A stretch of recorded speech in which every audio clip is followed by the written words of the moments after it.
أعوذ بالله من الشيطان الرجيم بسم الله الرحمن الرحيم الحمد لله رب العالمين وصلى الله على سيدنا محمد وآله الطاهرين.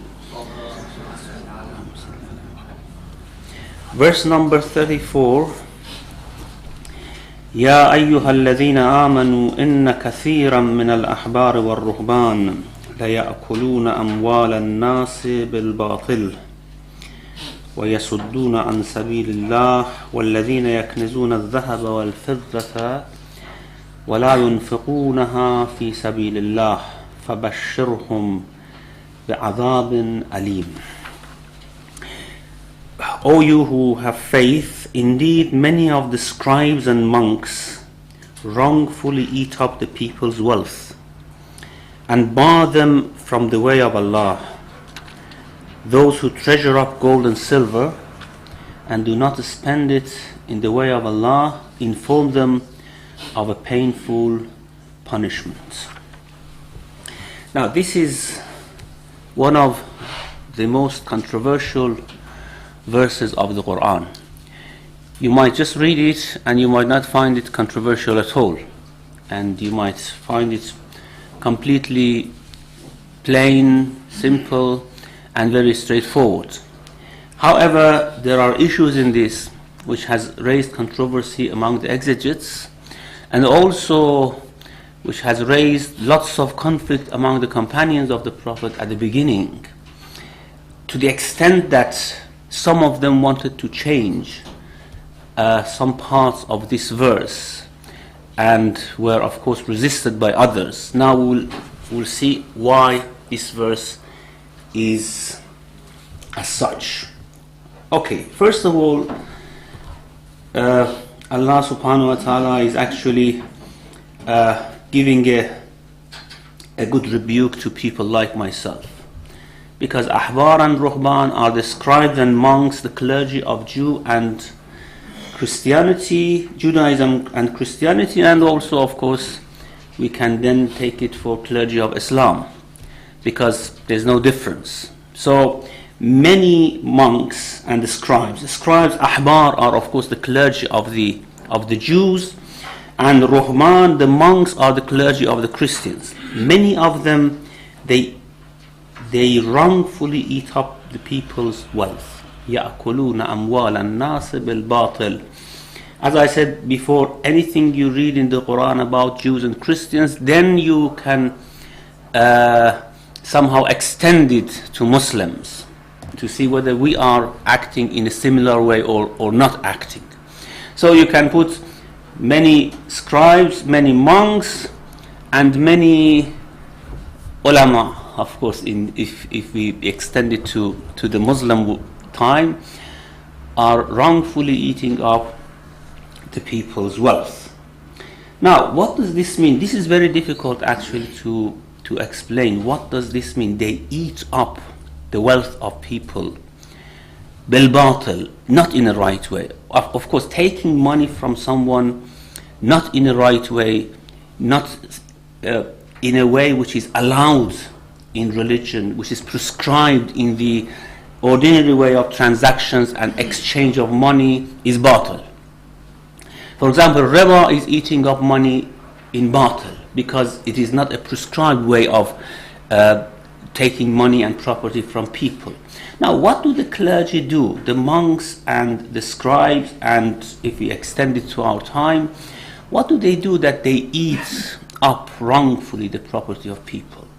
Now, you might say that, okay, they take, let's speak about our own religion, because we don't know about how in other religions they take money. It's something similar. Say, for example, in Islam we take zakat or khums from people. Now, this khums and zakat is not really meant to be spent by the clergy, as we know. It is meant to be spent on other issues, and we give khums and zakat to the clergy so that they spend it on our behalf for right purposes. So khums and zakat is not something that the clergy would eat up, and therefore we couldn't say that they eat people's property in batil. In Christianity, of course, there are lots of endowments, lots of donations given to the church, and lots of regular payments. As well, the church would spend it on religious issues and matters. Of course, there are some salaries. In Islam, we don't have salaries given to clergy, but in Christianity, we have salaries given to clergy. In Judaism, I don't know, I'm not sure whether they receive any salary, the clergy, they receive any salary from the central institution or establishment of religion or not, but in Islam, we don't have such a thing. Now, of course, when we study in Hausa, in seminaries, we receive some money just to continue with our subsistence, with our living, which is, of course, if you really want to become a clergy and you want to live a good life, I do not advise it to go and study in Hausa, because that's miserable. The type of money that you receive for your sustenance is so little that you're always either in debt or you're always in hungry or something like that. Okay. Now, is this type of receiving money for studying, eating people's money, which is Homs money usually, is it eating it in bottle? Certainly not, because people have to study. Some people have go study, learn about the religion, come and warn other people, teach other people, and we have to, of course, sustain them. This is our duty. This is people's duty to sustain these people. So this couldn't be eating people's money in bottle. Well, in other religions as well, they have to go and learn. And when they are learning, they have to be sustained. And when they are sustained, of course, this is not eating people's money in bottle, not in the right way. So what really it means, eating people's money in bottle, not in the right way? Now, usually the exegetes say, since in the past days the judges in all areas were among the clergy. In Islam, you know that it's only in 1 or 2 centuries that the courts are separated from religious institutions. Previously, the judges were always from among the clergy. It was only the clergy who judged people, who judged in courts. In other religions, it has been the same, especially in Judaism. Usually the exegetes says this means to take bribe from people, to rule according to the desire of one party against the other in battle, not in the right way. This is a good meaning, of course, that you go to a monk, you go to a scribe, you go to a clergy, you want them to judge in a case, and they might take some money from one side to judge wrongfully, and this is eating money in battle. And therefore, إن كثيرا من الأحبار والرهبان, many of monks and scribes and clergy, they eat the people's money in battle. Well, however, judging is not the outstanding duty of the clergy. The duty of the clergy is actually to preach, to bring people closer to God. People are usually ignorant. People usually forget about God. The duty of clergy is to preach them, to bring them closer to God. And although they do other things, they judge, they might teach or any other thing, but the outstanding duty should not be forgotten. So when we say many monks and scribes, they eat up the people's money in the wrong way, it should have something to do with their main duty, which is preaching. Allama Tabatabai rahmatullah alayh has a special view on this. He says that a clergy, whether it's a monk or a scribe of Jews or a Muslim clergy, usually what they do, they are living on, of course, these act of preaching. Of course, it's not good when you want to go and preach to say that I want some money, but usually when you go, when you preach, when your life is immersed in this type of business, it's not a business, of course, in this type of activity, then of course you receive money from people. They pay you for different reasons. Maybe they pay you because they think that anyone else spending some time on this they have to pay, or whatever. And of course it's not haram to receive this, it's not illegal to receive this. However, if instead of bringing people closer to God, you take them farther away from God, if you behave in a way that people would say that, okay, if this is the man of God, then you don't want to be man of God. If this is how God is, if this is how the Prophet is, if this is how the people close to God are, then we don't want to be close to God. In fact, driving people away from God. And still you are a man of God, still you are a clergy, still you are a monk, you are a priest, you are an alim or whatever. If this is the way that you behave, then whatever you receive from people is batil. And many of clergy, this verse is very rebuking for the clergy, whether Muslim clergy or Jew clergy or whatever. Many of these clergies are devouring the property of people not in the right way, bil batil. And you can judge this, say for example, with Christian clergy. You see, the establishment of the church is a very, very detailed establishment, very deep-rooted, very wealthy establishment. Many endowments, many donations are given to the church. However, you see that in the past centuries, the church, instead of taking people towards God, it has driven people away from God. The way the priests, the Christian clergy have behaved has caused, you might say that what have they, or they might say what have we done? We don't know what have they done, what has happened. But we see that in the past century people have been driven away from God.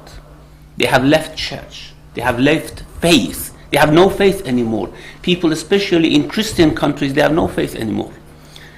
Probably 60-70% of them have no faith, 90% of them don't go to church at all. So what has happened? Well, first of all, they have explained the tenets of religion wrongly. They have made a theology which is not tenable, which is not understandable, which people cannot take in, and people have left it. They have behaved in a way that people have become reluctant to go near them, and many other issues. So all these money which goes to the church, well, could we say according to this verse that is actually devoured or eaten up in a wrong way, bil batil? What about the Jews clergy? Of course, we have rabbis, we have high-standing clergy among the Jews. Well, of course, and they receive lots of donations and endowments. But what have they done? They have barred other people to come to Judaism. They have stopped them. They do not preach Judaism to other people. It's something among themselves. And then, of course, many other issues that we know about. Are they devouring people's money bil batil? Well, certainly. Now, about Muslim clergy, you have to judge. I shouldn't judge because I'm a Muslim clergy myself. I cannot judge whether we are devouring people's money bil batil or not. But, of course, we have to be very careful. And you have to remind the clergy that they have to be careful. If you see that there is some fault there, it's not only acting in a wrong way, it is even preaching in a wrong way. If you talk about God in a way that people's hearts would become reluctant, if you teach about your prophet, your imams, in a way that people say this is rubbish, we cannot take it, we cannot understand it, then of course you have taken people away, driven people away from God. And therefore this is a very, very dangerous responsibility if someone wants to take upon themselves. Okay, so إن كثيرا من الأحبار والرهبان لا يأكلون أموال الناس بالباطل وَيَصُدُّونَ عَنْ سَبِيلِ اللَّهِ. Now this is more severe, and they bar them from the way of Allah. Now, of course, this is something which goes certainly with clergy of the previous religions, that when people wanted to come to Islam, they stopped them. They said, no, you shouldn't leave your religion. This is a batil religion. Islam is not a right religion. You shouldn't go. So they stopped people from going to, and of course nowadays as well. Now you can say in a way that all clergy of other religions, since Islam is the culmination of the true religion of God, all other religions are, the clergy of other religions are barring people from coming to Islam. They are actually disheartening them. They discourage them to come to Islam. That is in a way barring people from the way of Allah subhanahu wa ta'ala. So it's right to say وَيَسُدُّونَ عَنْ سَبِيلِ اللَّهِ. They are barring people from the way of God. وَالَّذِينَ يَكْنِزُونَ الذَّهَبَ وَالْفِضَّةَ وَلَا يُنْفِقُونَهَا فِي سَبِيلِ اللَّهِ فَبَشِّرْهُمْ بِعَذَابٍ عَلِيمٍ. Those who treasure up. Now, this is very interesting, because the verse says وَالَّذِينَ, and those who treasure up, and you see in this very beautiful translation the wav and is dropped. It says those who treasure up. It means it's describing the clergy who were acting in that way. Those who treasure up gold and silver and do not spend it in the way of God, inform them of a painful punishment.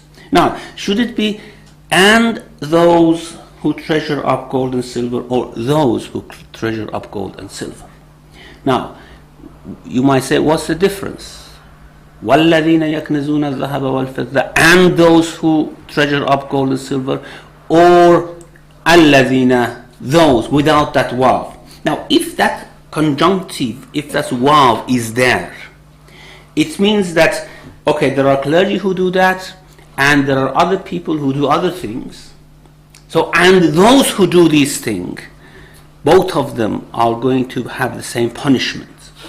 However, if the waw is not there, then it means that those clergy who were acting in that way, devouring people's wealth in a wrong way, those are the ones who are treasuring up gold and silver, and therefore inform them of a painful punishment. Now, this waw, of course, very easily and very simply is dropped from this translation. However, there were people who were ready to give their lives to make sure that this waw is in place here. Now, the reason is, why is the reason? Now, I just want to mention one hadith.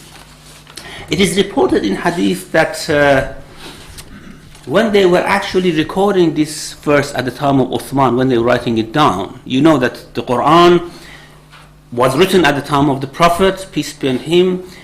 Many versions of the Quran were written by different companions, and of course they had their own style of writing, and they made some mistakes in writing the Quran. And the copies of the Quran that went out to different parts of the Muslim land, some of them had some mistakes in them. So at the time of the Caliph Uthman, in the third decade after the demise of the Prophet, or in the third decade, the Muslims decided, all the companions decided, and they advised, including Amirul Mu'minin Ali ibn Abi Talib, they advised the third Caliph that he should make a unique copy, a united type of writing of the Quran, and burn all other copies, and send this one united copy, which was called Nuskhatul Imam, the leading version, the version which actually would be the standard version of the Quran, send it to other to all parts of the Muslim land. And they did it. Of course, it was done by two of most scholarly companions of the Prophet, Zayd ibn Thabit and some others, and under the supervision of certainly Ali ibn Abi Talib, Amirul Mu'mineen, and everyone was actually looking after that no mistake would take place when they were writing that leading version of the Quran at the time of Caliph Uthman. Now, one of the issues which happened was when they were recording this verse, the people were coming and advising that this waw should not be here. You have to drop it. Now, Al-Ba' ibn Ahmar is one of the tabi'is. He reports that إن عثمان بن عفان لما أراد أن يكتب المصاحف أرادوا أن يلقوا الواو التي في البراءة. When Uthman was recording this leading version of the Quran, the people came and they said, this waw should not be recorded, it is not here. And قال أبي, my father Ahmad, he said, لَتُلْحِقَنَّهَا أَوْ لَأَضَعَنَّ سَيْفِي عَلَىٰ عَاتِقِي. You either put this waw here or I take my sword and fight with you. And of course they knew that if they were going to drop this waw from here, then a great war would have started. So فَأَلْحَقُوهَا, they recorded the waw here. Now what difference this would make? Now the difference would be, if the waw is not here, the whole issue would go back to the clergy of Christianity and Judaism, to monks and scribes. So it says, many of the scribes and monks wrongfully eat up the people's wealth and bar from the way of Allah. Those, of course, those clergies, those monks and scribes who hoard up treasure, silver and gold, and they do not give it away or spend it in the way of God. So it's very simple. It's all about scribes and monks, Christians and Jews. What about Muslims? No, this is not about Muslims. Now, why they didn't want this waw to be here? Because many companions of the Prophet had actually compiled, had collected lots of wealth, which no one could count. And if it came to the judgment of Allah subhanahu wa ta'ala, saying that those who treasure gold and silver and do not spend it in the way of Allah, if it was going to, of course, include the companions of the Prophet, then it was a pity. And of course it was going to be something which the companions or tabi'un or whatever, they didn't like to hear. So they didn't want this waw to be here. Now, one of the people who was insisting and actually bringing this waw to attention of Muslims, that you should not treasure up gold and silver, this is going to have a great punishment, you have to spend it in the way of God, was the person who is known to all of you, Abu Dharr al-Ghifari. He was killed because of this. He was deported because of this waw here, because he was always bringing this waw to attention of Uthman bin Affan, other companions, and especially to the attention of Muawiyah. There is a hadith reported in Bukhari from Zayd ibn Wahab. He says, Abu Dharr was very sensitive about the poor people. He himself was a poor man. He didn't want anything for himself, of course, but he was unhappy about what had happened after the Prophet, peace be on him. I think once I spoke here about the wealth, the type of wealth and the amount of wealth which was gathered by some of the companions, like, for example, Sa'd ibn Abi Waqqas, like Zubayr bin Awam, like Talha, like others. They had hoarded the type of wealth which was unprecedented in that area. And the reason was because Islam had conquered wealthy countries. They had conquered Iran with its wealth, they had conquered Egypt with its wealth. Golds and silvers were flowing from everywhere to Medina. And what they did with it, of course, the companions had a right to take a special portion of it. And of course, Uthman bin Affan was very generous in this regard. It is reported that when one of the companions passed away, Abdul Rahman bin Auf, very famous companion, his wealth, because they wanted to distribute the wealth among the heirs, the gold and silver that he had, they brought it to the court before Uthman. And as a bad coincidence, at that time, Abu Dharr went to see Uthman bin Affan.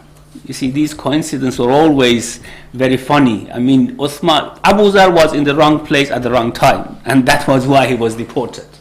He went there, he saw that a pile of gold and silver is there in front of Uthman, and he said, what is this? He said, this is may God have mercy on Abdul Rahman bin Auf, he has passed away, and this is his gold and silver. Of course, about the cattle, lands, and all those things, they were not countable really, how much wealth he did have. And they had piled this gold and silver in a way that Abu Dhar couldn't see Uthman. It was like a wall. And he said, what's this wealth? He said, this is Abdul Rahman ibn Auf's inheritance to be given to be divided among his children. And Abu Dhar said, did Abdul Rahman come hold all these gold and silver? Did he not hear the verse, وَالَّذِينَ يَكْنِزُونَ الذَّهَبَ وَالْفِضَّةَ, those who treasure gold and silver and do not spend it in the way of Allah subhanahu wa ta'ala. Now, Ka'b al-Ahbar, who was a Jew himself, converted to Christianity, and he was a great scholar. There's no question about his scholarly capabilities. He was a scholar when he was a Jew. He converted to Islam. He was a scholar, and he was very close now to the court of Uthman. He said, at that time, this verse is about the scribes and monks, not about the Muslims, because it says many of the scribes and monks, they eat up the people's money in a wrong way, and you drop the and. Those scribes and monks who treasure the wealth, the gold and silver, and they do not spend it. Abu Dhar was very angry, and in a way that he had a stick, he just hit Ka'b al-Ahbar's head with the stick, and the blood came. He said, you Jew are going to explain our Quran to us. When from? Now, of course, Abu Dhar was an angry man. Okay, it wasn't right what he did, hitting Ka'b al-Ahbar's head with his stick, but he was an angry man. And Uthman immediately, of course, Uthman was very clever, immediately sensed that this is going to be trouble. Abu Dhar, who could say anything to Abu Dhar, one of the closest companions of the Prophet, hitting Ka'b al-Ahbar, someone converted to Islam very recently, and now giving exegesis of the Quran to them, and this is going to make trouble. He immediately said to Ka'b al-Ahbar, forgive him for my sake. And Ka'b al-Ahbar said, okay, I forgive him, because then if he wanted to do qisas or to take money, Abu Dhar didn't have any money, he should have been imprisoned or something, so he said, forgive him for my sake. Now, Ka'b al-Ahbar said, this is about Christian and Jews, not Muslims. And Abu Dhar insisted, no, there is a waw here, there is a conjunctive, and it says, and those who treasure gold and silver. So, this is about Muslims as well. Now, in Bukhari, the hadith is as such. It says that قال مررت على أبي ذر بالربذة. Now, after this incident, Abu Dhar was deported to Sham, to Muawiyah. Now, another mistake of Uthman bin Affan, because he should have been deported somewhere else. Of course, since Muawiyah was very powerful and very clever, Uthman deported Abu Dhar to Sham, to Muawiyah, so that he take him into task. Somehow he disciplined him. So, however, when he went to Sham, he was a respected companion of the Prophet, and he saw that Muawiyah had built a palace. And this was not, of course, something to be stomached by Abu Dhar. So every morning he went in front of the palace and he started to shout, this is not what Prophet wanted, you shouldn't build a palace. And Muawiyah wrote to Uthman that if you want Sham to remain in order, please take Abu Dhar back. I cannot hold him here, I cannot keep him here.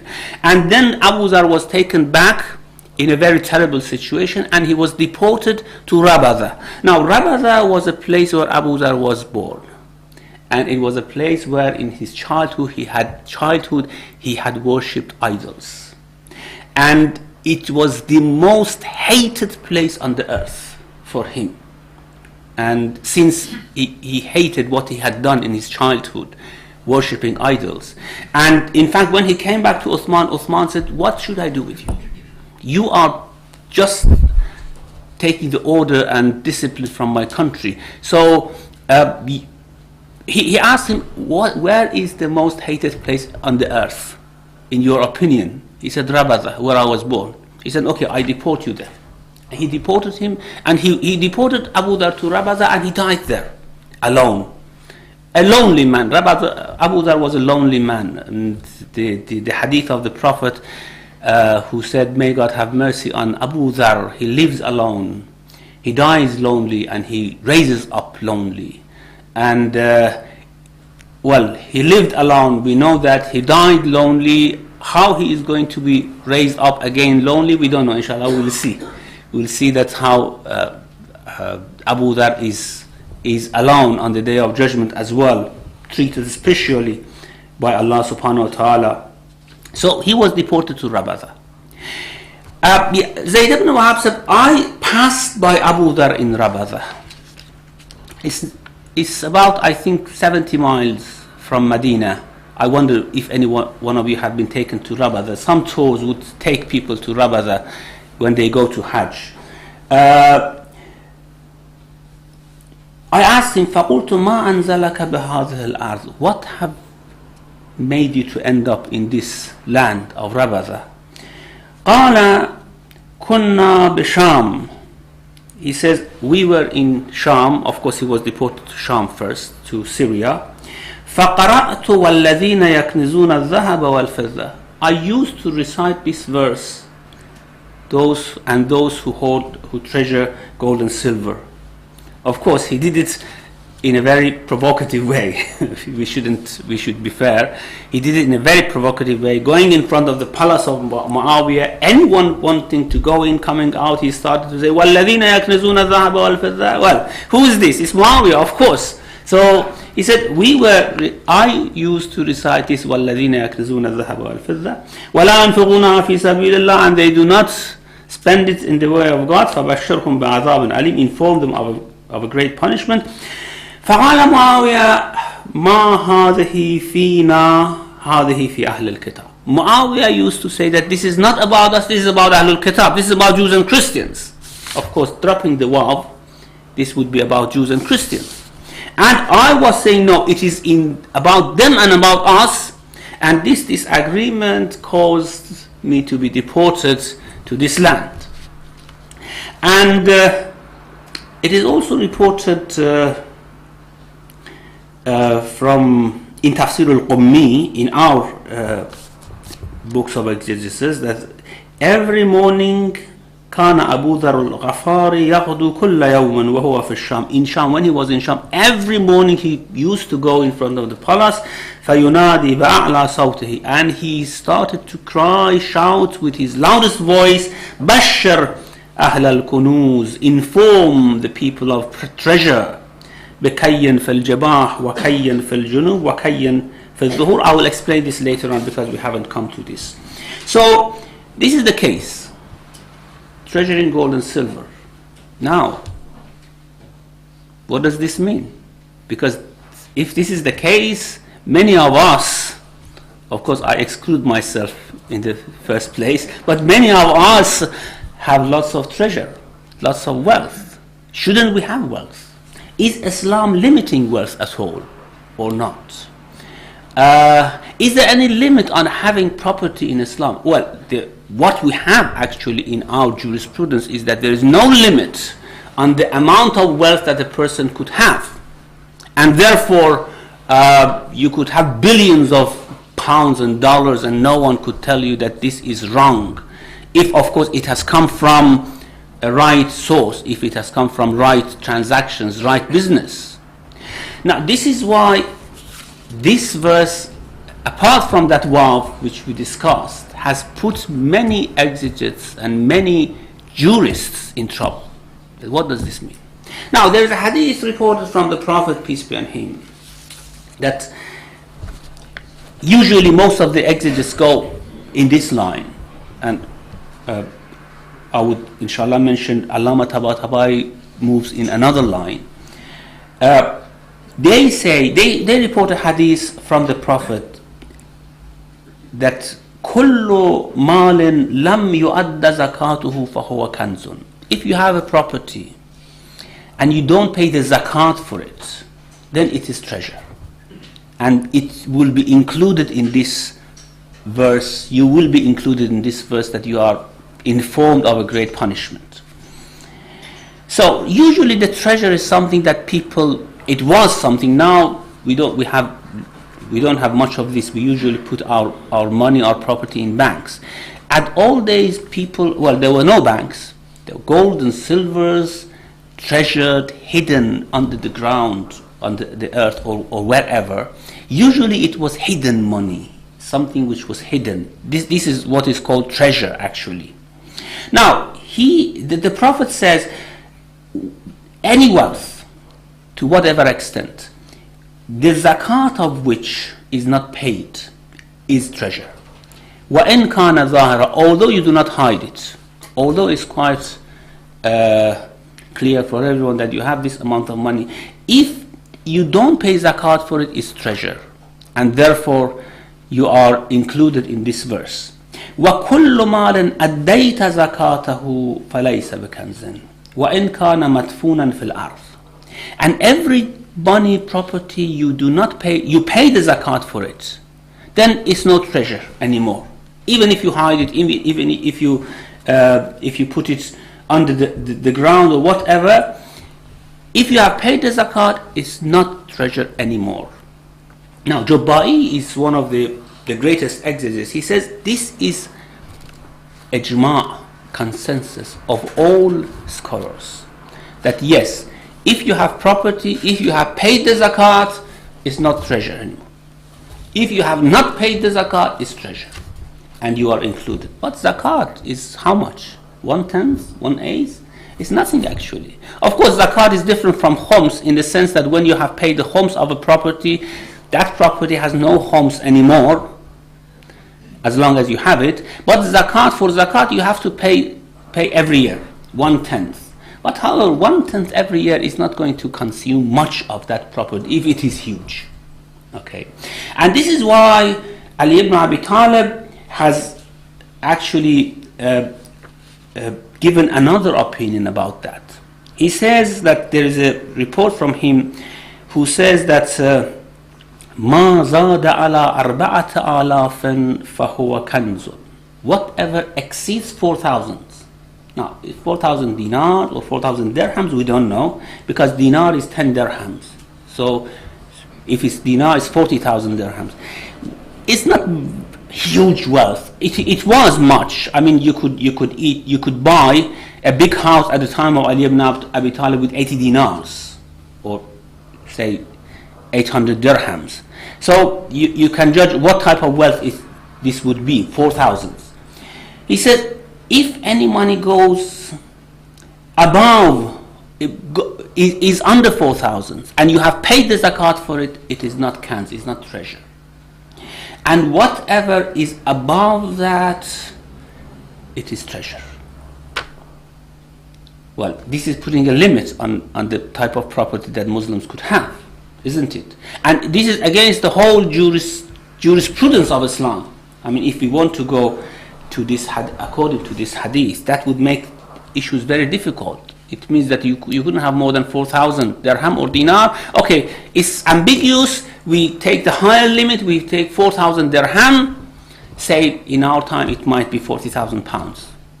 No, more than that, 400,000 pounds. Say, for example. Okay. If you have above that, then that's not your money. And if you keep it, if you do not spend it on the way of Allah, you are, of course, informed of a great punishment. Now, this is against our jurisprudence. What then would be the right opinion? Now, Allama Tabatabai has a special view in this. It's very interesting to know that Allama Tabatabai is a type of unique person who has very, very special ideas on issues which is not accepted by many people, of course, especially by many jurists. But he's an exegete. He gives his own opinion, and of course a philosopher, a scholar of social sciences, he has done lots of studies on this. He says that, okay, we don't say that you shouldn't have more money, but two conditions. First, you should not hide whatever you have from the government. This is the first condition. The second is that whatever you have above this 4,000 is your property tentatively. It's your property provided there is no need for it. Now, spending in the way of Allah, of course, that's another question. That what does it mean, spending it on the way of Allah? I think our time is running out, and I don't think I can pull this discussion to an end in this short time. So just mentioning very quickly what Allah says, and then we leave the conclusion for next week, inshallah. What is the meaning of spending in the way of Allah? Well, we'll discuss it later on, inshallah, next week. But he says you shouldn't hide whatever you have if you are very wealthy. And the authorities, the Islamic government, so to speak, they have a right that if need arises, if there is, say for example, a big famine, if there's a big calamity, if there is a jihad that they have to provide for, any need, they have the right to take this money from you. And this is infaq fi sabilillah. You have to give it. Because sabilillah is whatever that strengthens the cause of God and also providing for his creatures, for his people. So you can spend this money in any way you want. It is your property.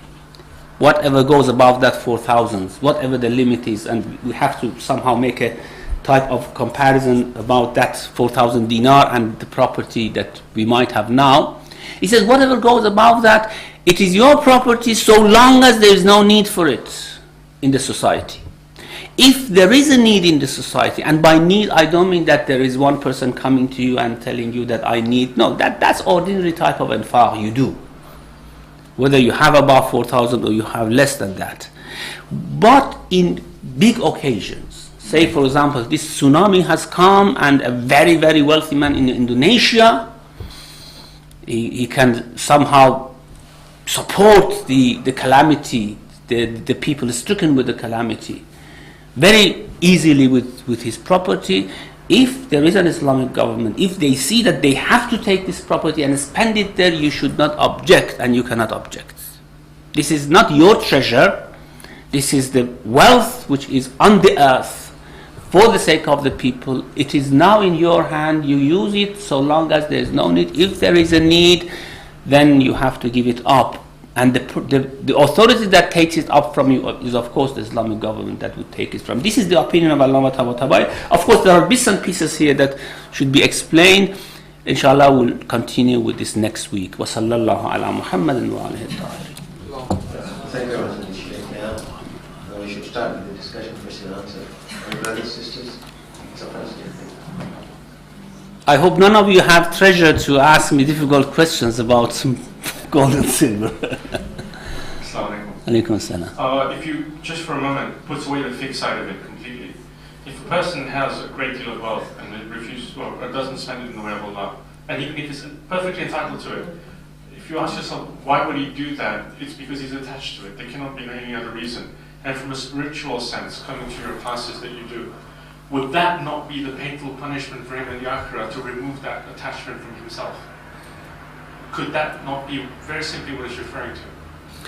Yeah, inshallah, when we talk about the special punishment, that these gold and silver are going to be heated up on the day of judgment and being actually pressed against their foreheads and their backs, it is actually, they cannot detach from it, and this is something which is going to fall upon them on the day of judgment. Yes, that's right.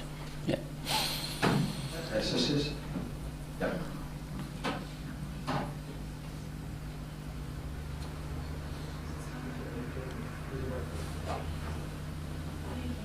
Assalamu alaikum. Alaikum salam.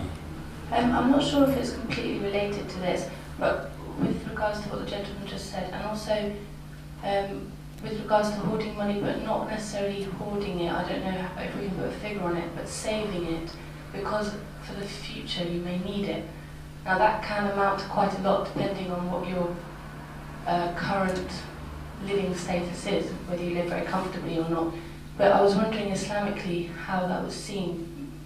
I don't know if you can relate it to Yusuf having 7 years of saving for 7 years of famine. So that's probably not that related. I was just wondering how you could explain whether it was allowed or not, or whether there was some kind of restriction on how much you had, if it was purely for saving for not knowing what was going to happen in the future. Well, of course, this 4,000 which is mentioned here, as I said, is quite a big money, and I don't think you could have spent 4,000 in 4 years, in 7 years. So the savings that usually we have, I exclude myself again, the savings that usually we have wouldn't go up to these type of wealth which are regarded to be treasure. It is something which, as I said, the type of wealth that some of the companions had hoarded after the Prophet, which was really uncountable in some occasions, and the type of money that usually the billionaires have, and they wouldn't spend it. Ordinarily, what usually ordinary people have is not counted to be treasure. However, yes, if it goes to exponential figures, then of course, according to Allama Tabatabai, not according to mainstream jurisprudence in Islam, according to him, there is a limit on it, and it is in your hand tentatively. Yeah. Yes, Firoz. Assalamu alaikum. Alaykum salam. You mentioned, and maybe you're going to answer this next week, you mentioned the concept of zakat, and you mentioned the hadith that said that if the Prophet said that if we have paid zakat on that, then that is not considered treasure, and if it's not considered treasure, then this would not apply. But today we see that in our jurisprudence, the concept of zakat is very restricted to those items that were there: gold, silver, cattle, land. And in reality, because wealth is not stored, or is not measured, or is not kept in those terms, it's in different forms. And as far as I know, zakat is not applying to that. How do we deal with that issue? Because the concept of zakat is still there. It's mentioned in the Quran, it's mentioned in jurisprudence. So then basically there's this other issue that even if you take that limit, right, of 40,000 and below 81, if zakat is not paid because it is not practical or it is not should spend, whatever the case may be, then how do we deal with that? I don't know. Yeah, this is a difficult problem, especially in Shia jurisprudence. Sunni jurisprudence has actually somehow included today's property in zakat, but Shia jurisprudence has not yet included that. It still speaks about gold and silver, which is not used. And since our fuqaha are very scrupulous that they go according to what has come in hadith, they say, okay, money is not gold and silver. It's printed money. It's paper. It's credit, actually. It's not gold and silver. Some very recently, some of the jurists have put forward the idea that yes, gold and silver is not mentioned for the sake of it. It's mentioned because it was a means of transaction, and therefore today money which has a credit of gold and silver in the central bank, of course, is the same thing. If you ask my opinion, of course I'm not a jurist, I mentioned this, but according to the standards, yes, money should be included in the items that we have to pay zakat for. However, our jurists are not yet convinced about this, and this really poses problem. It brings disorder in the social, economical type of system of an Islamic state or an Islamic setup.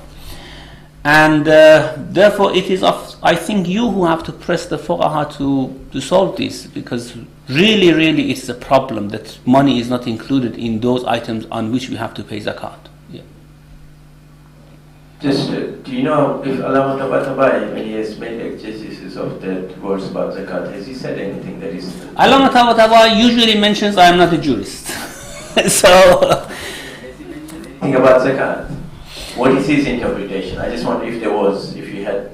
I don't remember now what he says under this verse of zakat. Usually when he comes to very detailed jurisprudential discussions, he says that for this you have to go to jurists. He usually doesn't mention himself anything. However, in this issue he has come with a very clear and outspoken type of idea that yes, above this is not your property completely, is half your property. Half property is for the people, that they will take it from you if there is a need. Yeah. Just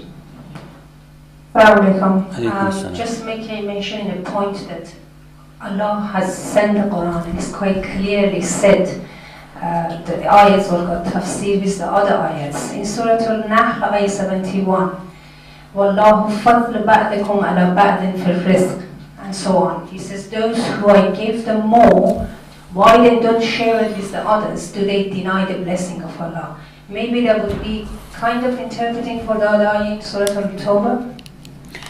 Yeah, of course, this is the rightest way of explanation of the verses. Maybe the exegetes or the jurists, they don't see the verse in Surah Nahl explaining the verse in Surah Tawbah in a way that would make the property above a limit illegible and unlawful for the people to have. But certainly the best way of explanation and interpreting the Quran is to go to other verses of the Quran.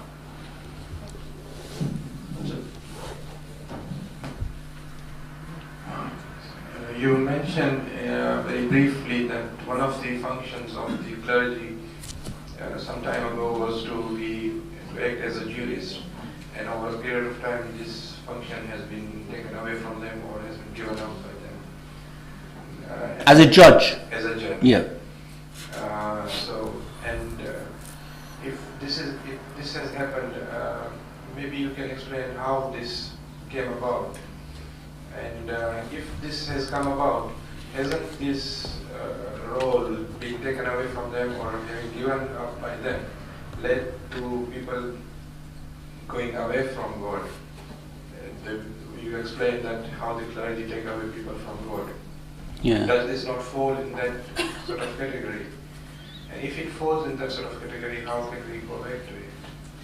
Well, actually, this happened during centuries where governments wanted to somehow put their courts and their judicial system in order. So instead of going to religious legislations in different issues, they started to legislate judicial laws in details. And then, of course, there were experts of those judicial systems who were not clergy. They went to universities, they studied it, and nowadays, of course, the judges, they don't study religious jurisprudence or law. They study the common law, they study the civil law, and they are experts in that, but they are not religious. They might not believe in God at all, but they are expert in the law, and they will become judges. So this was a type of government authority which decided to separate the judicial system from the religious establishment. To some extent it was right. I mean, if you go to the Quran is very critical of the way the clergy actually handled judgments and the way they took bribes. I mean, it is especially, the Quran is very critical about the Jew clergy, that they were judges and they were used to take bribes. Suht, which is mentioned in the Quran, وَيَأْكُلُونَ السُّحْتِ أَمْوَالًا يَأْكُلُونَ أَمْوَالًا النَّاسِ بِالْبَاطِلِ, and they eat suht, which is the bribe in judgment. Maybe we can say that the way they handled it, they really deserved that this should be taken away from them. And how it could go back to them, well, that's another story. We don't know really how we have to go about it. Do you want to add something? The point that I'm trying to understand is that by giving up this role of judge and then having these two different systems, one is a secular and the other one is a religious one. By giving up this role, has not people gone away from religion and more towards the secular sort of ideas, and the importance of the religion and the getting closer to God, that element has not been compromised by giving up this role or taking away this role from the religious or clergy. This is what I'm trying to understand. It is, yes, it would make the society more secular, but the faults or the blame would go on, of course, both sides. First of all, the shortcomings of the religious establishment to create a viable and a just judicial system.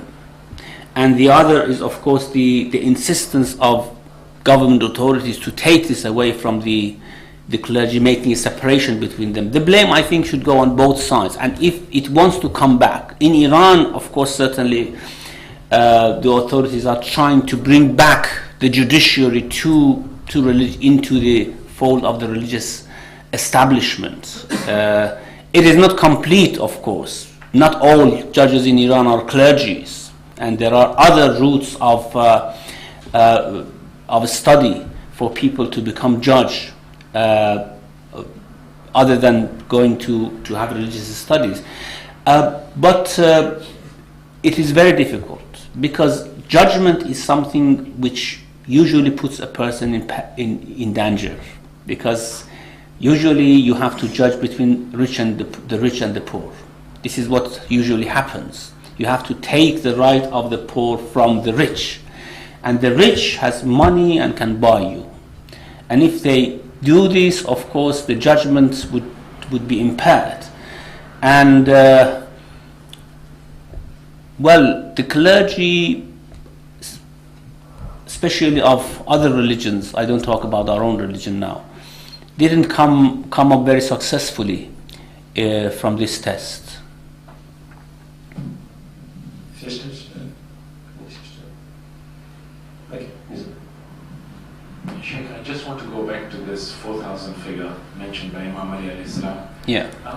My concern is just conceptually, I'm a little bit surprised that Imam would mention an absolute figure. Yeah. Considering that that figure is in a particular denomination, and for years to come there will be different currencies, and there will be currency fluctuations, and there will be inflationary factors, etc. And obviously he made a statement not only for the people of that time, but he made a statement for the people to come forever. I mean, that hadith that you have looked is absolute. It's the first time I've heard this figure of 4,000. Mm-hmm. Because although you mentioned it is equivalent to about £40,000. No, I said it's much more than that. Yeah. Yeah. I mean, it has to be one. If inflation is 2.5%, then it is 1.25 square 1,400 times 4,000. And if you agree, and we are talking about millions. We are really talking about millions. But I'm not worried about those figures. I'm just conceptually, for Imam to mention an absolute sum, that I find somewhere. When we come to hadith of the Prophet or to hadith of the Imams, we have to know that we are dealing with two types of statements. One are very general statements which are constant in all times. The other is what they mentioned for their own times.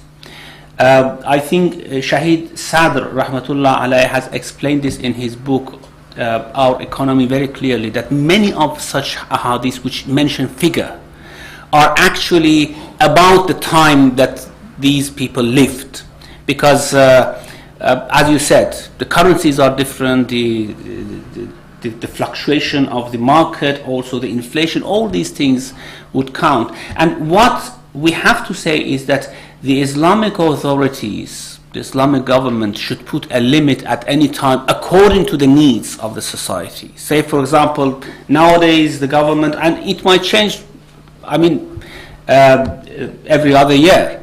Nowadays, for example, the authorities might say that if you have more than 500 million pounds, for example, okay, then whatever exceeds that, it is in your hand, but we might take it one day from you. So the figure is something which goes back to the time of the Imam alayhi salam and what he saw as the right figure for people to have in their hand as their confirmed property, and above that to be something that could be used by the government. Sisters? Sheikh, talking about Abu Dhar, the way he was acting at that time, supposing if you were to do it in a similar way, acted against a palace of a Muslim ruler, you might be regarded as a fanatic. And then the other thing is that how Abu Dhar was a fanatic, actually. how did Imam Ali react the way Abu Dhar was? Imam Ali certainly didn't want to oppose the authority, and it would be very interesting if we could once analyze the way Imam Ali reacted to all these issues which happened in his own time when he didn't have the authority. He certainly didn't want to oppose the authority, so he didn't object that Abu Dhar to be deported. However, what we have in Nahjul Balagha is that Uthman had forbidden anyone to see off Abu Dhar when he was being deported out of Medina. And when this happened, of course, when Imam Ali heard that he was being deported, he took Hassan and Hussein alayhim salam with him. And the three of them, they went to see him off. And of course, the guards came forward and they said that you have no right to see off Abu Dhar, this is forbidden. And of course, Amirul Mu'minin said, go out of my way, or otherwise you know what would happen. And of course, no one could stand this type of threat from Ali ibn Abi Talib. So they left him alone. And it is reported in Nahjul Balagha that while he was seeing Abu Dhar off the Medina, he mentioned a few things to him. And one of the most famous statements is that Ya Abu Dhar, Ya Aba Dhar, innaka ghadibta lillah, farju man ghadibta lah. O Abu Dhar, you became angry for the sake of God. So be hopeful in your Lord for whom you became angry.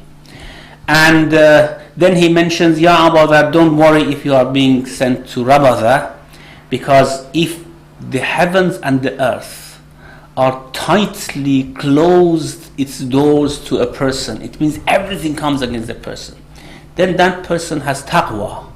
Allah would put away in front of him. And then he recites this verse of the Quran, وَمَنْ يَتَّقِ اللَّهِ يَجْعَلْ لَهُ مَخْرَجًا وَيَرْزُقْهُ مِنْ حَيْثُ لَا يَحْتَسِبُ. A very nice statement made by Amirul Mu'minin. The sympathy was there. However, the opposition to the authority, Amirul Mu'minin never did it at the time of the caliphs. I think sister has something to say.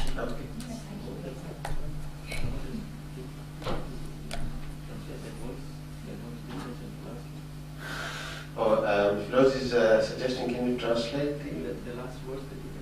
The last verse.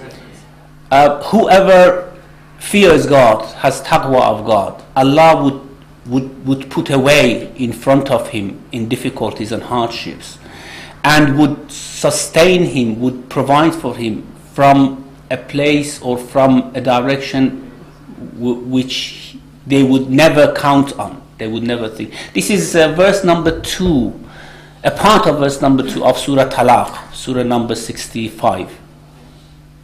Okay, any sisters? No? Muhammad wa ala Muhammad sallallahu Allahumma salli ala Muhammad.